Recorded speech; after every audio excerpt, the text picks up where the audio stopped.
I'm Tony Sklar with bnetTV. We are here live from the floor at CTIA Wireless 2012 in New Orleans, Louisiana, and I'm speaking with TCS Telecommunication Systems, Mr. Timothy Lorello. How are you today, sir? I'm doing great, thanks. Fantastic. Great city, great food. Yes, enjoying everything. I think I've consumed more oysters in the last few days than... I've heard some good stories, but I'm not an oyster fan myself, okay. But I've heard some good stories from some of my colleagues who say that he's had some of the best. You know, we had some grilled oysters the other day. Oh. Fantastic. It was delicious. Salivating food, great yeah, music. Great music, yep. For all the people out there in bnetTV land, why don't you give us a brief overview of TCS Telecommunication Systems and where you are positioned within this ecosystem? Okay, very good. Okay. We are a data communications company that's been working in wireless for now almost 17 years.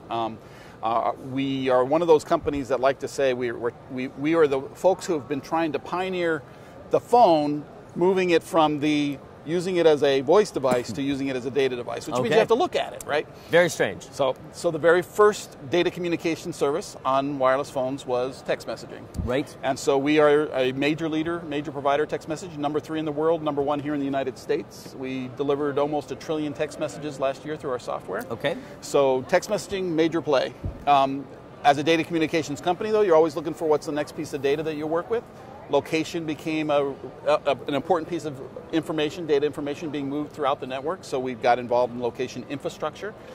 It's interesting to note that we are now the #1 player in the world in precise location engines. So providing the precise location capabilities that can't be spoofed because it's being provided by the network, not just by some application on your handset. It's something that interacts with the network itself, and that's an important element.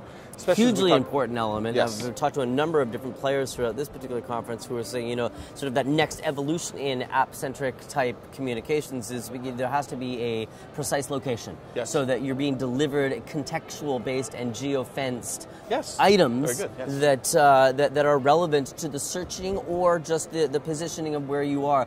I don't like getting ads that aren't relative to me. I don't like getting ads that are not relevant to where I am looking or what I'm searching for. If I want to search for a restaurant in New Orleans, I want it to be within a few block radius. Right? You're going to be walking, right? You're not in a car, right? So not in a car. Yeah, and I would like to know what the deals are in my area. Right, and hopefully, you even have a profile that sort of says a little bit about who you are, and therefore what you can do. So these are precisely as you point out, location is one of those context relevant capabilities that you really want to have, and it infiltrates a lot of different types of applications. And so the interesting thing is the very first application it infiltrated was public safety. Right. For 911. Yes. So here in the United States, we actually implemented the wireless 911 solution. We actually provide about half of all the wireless 911 calls now in the United States, where we move the data from the location data from the carrier to the public safety call taker, of which there are 6,500 centers in the country. Wow, that's quite a bit. So you got to figure out which one to get it to. Holy cow. And then you get the data to them. And so we do about half of all the wireless calls in the United States. And so the interesting thing, one of the interesting items for today's show for us is the convergence of those 3 areas. You have messaging, you have location technology, you need to know where a person's located, you have public safety, and what we've done is combine them together into an SMS 911 capability. Okay. So now you can not only call, but you can text 911 and be able to get help. Okay. So a whole set of community, the deaf, hard of hearing community that's a very important service for them, and now they'll be able to have it. We're working on, Verizon just announced that they've selected us for their solution for SMS 911, and then we'll be rolling that out nationwide in the coming 2012. There's a big case study that I can see for that, for sure. A very good use case. A number of reasons on why you'd want to be able to text 911 and not call 911. Correct. We learned a lot from the Virginia Tech shootings. We've learned a lot from battered women's syndrome scenarios. Yeah. There's just a lot of, when you work in public safety, you sort of learn about the horror stories, and you really want to solve them. Yeah, that's fantastic. Good for you. Yeah, so that's one of the major items. The other kinds of things that we're focused on is as you well know, 4G, LTE, it's everywhere. We're talking about the walled garden coming down. Walled garden coming down. And so what's happened is these smartphones have an amazing number of applications on them, and they're all running in IP-based networks. Now the problem is you have a group of companies, wireless operators, who've worked together for years. Trusted partners will hand off calls between trusted partners, will put applications like voicemail and other kinds of text messaging that we provide now with the walls down, all this capability on these phones, there's a huge security issue that we have to be paying attention to. Okay. And so what we as a data communications company have done is we've provided two sort of key technologies that we think are very important that we're actually outlining in the show today. One is what we call Secure the Edge. It has to do with making sure that you have a way for, if a person is using this, our company gives out phones, or provides phone service. And so we want to make sure that if we're accessing email or any kind of getting behind the firewall types of services, that the phones are secured. Okay. And so securing the phone conversation, and the wireless carrier is very good at securing the device, making sure the device can only operate on their network. But now we need to make sure that the person using the device is the person who's supposed to be using it. Okay, that's very fair. That's very so interesting. You ever leave your phone in the cab? Ever leave it on a train or a plane? Yeah. This guy right here, MWC, 4 years ago. Oh, really? So it's a scary thing when that happens. Yes. And especially if you know you've just delivered something that can get into your corporate No question about it, right? So we've provided what we call a security broker that can help solve that problem, so that even if somebody gets your phone, they can't really do anything with it that is important. Then the other thing is secure location. We talked a little bit about that, where if you're in a situation where you're let's say making a transaction right now, fraud detection is rampant, right? I mean, huge. And so being able to locate the phone and noting that it is, in fact, at the same location where the person is doing a point-of-sale transaction, and therefore is probably the person doing the transaction, makes for very nice transactions. So when I went overseas, I couldn't use my card.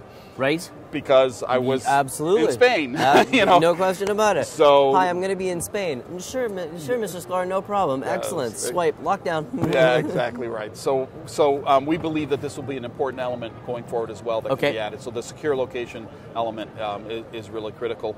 And then the third part is alerts. So when you see something going on, being able to use text messaging and other types of alerting mechanisms securely to secure and unsecure particular items. Whether it be using for tokens, for sending tokens, sure, yep. Or also just for letting a person know, hey, something's unusual. You've left, or your family member maybe has left a particular location that you wanted to know about. And is that something that inevitably can happen in app, or is that something that's going to happen through SMS? Yeah, it's probably going to be a little bit of both. I mean, the idea is we provide a lot of the infrastructure kind of support capabilities. Then the writers and exactly. Right. So through APIs, they'll be able to get access to some of that. Fantastic. And then the other part of what we're talking about at the show today is really about what we call our enterprise security and protection. So when we're talking about securing the communications from the phone to the enterprise, now there's millions of these devices that are smartphones, after all. They're like PCs of yesteryear, and they have access into the network. So the question is, how do you make sure that your enterprise is secure? And so we have a 5-step program that we work with operators or enterprises, where we can help them make sure that their network is basically secure. So, or their network, their enterprise network. Their enterprise network. So you make sure you assess their network and you validate that it is actually, you understand what are the problems with their network and check and test against it. You then establish protection policies and make sure that everything's fine. Then you train your people and you monitor the system on an ongoing basis. And so these are all things that we put into what we call our ESP service, and a portfolio of services that we can provide to enterprises and operators to, again, secure communications and make wireless a secure environment. A method of transactions for all. Yeah, exactly. This is going to be more and more important. It is. Machine to machine, there's so many things that are going on. Especially with BYOD as well, right? Yeah, exactly. That's what's driven a lot of this. Absolutely, That's what's driven a lot of this, yes. You don't, as a corporation, you don't want to have to expend the extra dollars to buy everybody a tablet, and you know that it's got to be part of the ecosystem, and people will work harder, faster, more fruitiously if you allow them access to particular things, but policy has got to be the top of the list. Exactly right. So you got to make sure that when they're accessing the system, it's the right person, that it really is their device, it's been registered properly, they've got the proper authentication and authorization to get into the systems and the right level of systems, and also that the device has not got something funny going on. Right, absolutely. Timothy, thank you very much for taking the time and opportunity to speak with us. Hope we get a chance for another update again in the future. Yeah, absolutely. You betcha. Appreciate that.